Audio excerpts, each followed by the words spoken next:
যে সকল মা কাকিমা বোনেরা জুন মাসে অন্নপূর্ণার ফর্ম ফিল আপ করেছিলে তাদের জন্য একটা সুখবরটা কি শুভেন্দু অধিকারী মহাশয়ের কাছ থেকে শুনে নেওয়া যাক কেমন। আগামীকাল 1 জুলাই এই রাজ্যে 1,51,00,000 অন্নপূর্ণা যোজনায় আবেদন করেছিলেন। আমরা স্কুটিনি করে প্রায় 1,20,00,000-এর বেশি দিদি আর বোনের নামকে আমরা নথিভুক্ত করতে পেরেছি। এদেরকে আগামীকাল আমরা 3,000 করে টাকা অ্যাকাউন্টে ট্রান্সফার করব। 1,20,00,000 দিদি এবং বোন। এর মধ্যে আপনারা শুনলে খুশি হবেন, 5 লক্ষ আমাদের আদিবাসী দিদি এবং বোন আছে। 5 লক্ষ তারা আগামীকাল 3,000 টাকা অ্যাকাউন্টে পাবেন। প্রতি মাসে তারা এই সরকারের তাদের অ্যাকাউন্টে পাঠাবে।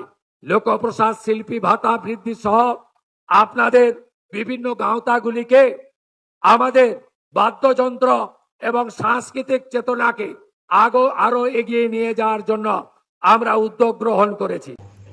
তো সকলেই তো গুড নিউজটা শুনে নিলে। আজ যেহেতু 30 তারিখ আর আমি ভিডিওটা কাল পোস্ট করব, হয়তো সকলের অ্যাকাউন্টেই ততক্ষণে টাকাগুলো ঢুকে যাবে।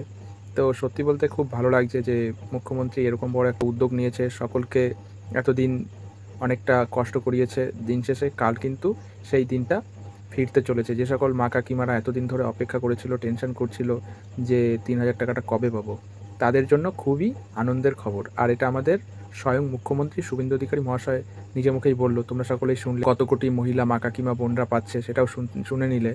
তো বলতে চাই যে অপেক্ষার ফল ভালোই হয়। আর আশা করি কাল সকালবেলায় হয়তো অনেকের অ্যাকাউন্টে টাকা ঢুকতে শুরু করবে, স্ট্যাটাস স্টোরিতে ভরে যেতে শুরু করবে। সত্যিই মানে এতদিন পরে যে জুলাই মাসে তাদের টাকা ঢুকছে, এটা খুব ভালো লাগছে। এবার কথা হচ্ছে, যাদের ঢুকবে না তাদের একটু খারাপ লাগবে, তারা একটু অপেক্ষা করে যাও, হয়তো তোমাদেরগুলো পরপর ঢুকবে। কিন্তু কথা হচ্ছে দিন শেষে প্রতিশ্রুতিটা পূরণ হলেই হলো। কিন্তু আর একটা কথা হচ্ছে, আগের বারের মতো করবেন না স্যার, কারণ আগের বার অনেকে পেয়েছে পায়নি। তো এইভাবে কাউকে আশাও তো করবেন না, সকলকেই একটু একটু করে দিতে শুরু করুন। আর আশা করি এটা আপনি সাকসেসফুল হবেন। আর মা কাকিমারা আপনাদেরকে যে জন্য এনেছেন সেটার তাদের আশা আকাঙ্ক্ষাগুলো যেন পূরণ হয়। আমরাও চাই যে আমাদের প্রাক্তন মুখ্যমন্ত্রী থেকে আপনি ভালো কাজ করুন, আমাদের ওয়েস্ট বেঙ্গলের উন্নতি হোক, সকলের যাতে দুঃখ কষ্ট দুর্দশা না থাকে। এর থেকে তো বড় কিছু চাওয়া পাওয়া হতে পারে না। আর সাধারণ মানুষদের এই টাকাটা কাল থেকে যাদের যাদের অ্যাকাউন্টে ঢুকবে তাদের অনেকটাই হেল্পফুল হবে।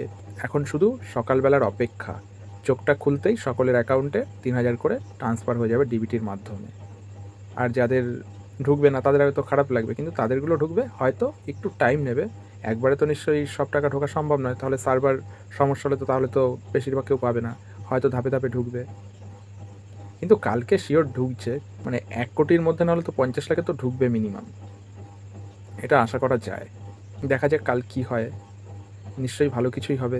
এতদিন যখন ওয়েট করিয়ে রেখেছিল আমাদের মুখ্যমন্ত্রী, ঠিক তার মাথায় এটা তো চিন্তাভাবনা আছে যে এতটা নির্দয় হবেন না।